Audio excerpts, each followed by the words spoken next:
business.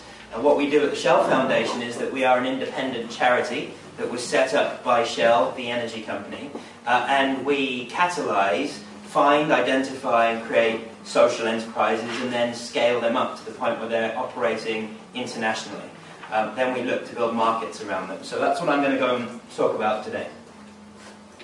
So as I said, we're an independent charity and we are targeting two things: scale and sustainability. And we, again, tackle 4 or 5 big global development challenges. Now, why scale and sustainability? Well, I think it's to do with the scope of the challenge, and you saw the numbers that Simon put up on his presentation as well. If you look at poverty in general, you have 2.7 billion people who are living on less than $2 a day. You have 1.4 billion people who are living on less than $1.25 a day. So these problems impact billions of people. So we're looking for solutions that can also impact billions of people. The other side of this is that we take an enterprise-based approach. Well, why is that? If you look at the amount of money that is spent on development, it is absolutely astronomical.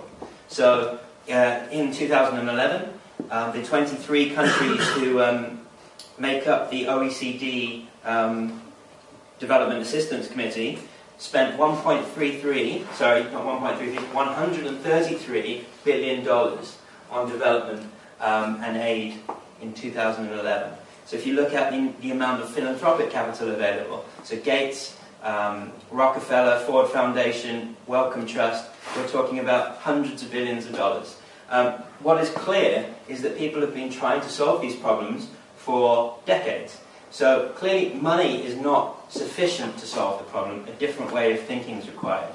And so if I think back to when Shell Foundation started, which was in 2000, lots of people had thought about what is business's role in development, in solving these challenges.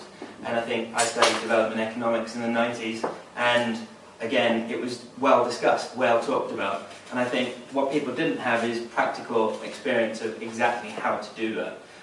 We set out with the challenge to apply business thinking and models and disciplines to these challenges. And again, over time, we've evolved an approach to do that. I think now, fast forward 12, 13 years, terms like social enterprise and impact investment, enterprise-based, market-based, these are becoming quite common terms. It's still a niche area, but the ideas of inclusive business and a company's responsibility and corporate sustainability are well understood. So it's definitely